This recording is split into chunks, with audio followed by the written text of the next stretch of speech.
ว่าน้ำตาเรารู้เฝ้ารักเฝ้าห่วงปวงแผ่นดินที่เกิดการก็ลืมไม่ลงอนงและน้องสิ้นเฉิดฉายฝนพรบร่างกายอาบสู่ทรงน้ำวนเย้ายวนในตา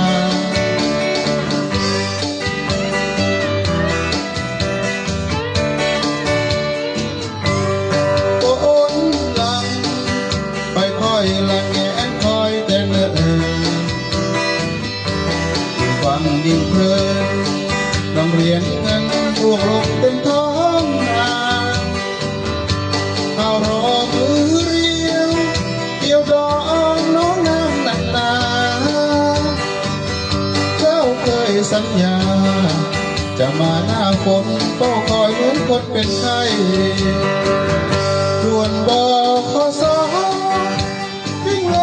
เมื่อไรจะจอน้ำจวดแห้งคอข้าวเต็มนาปลาร้าเต็มไห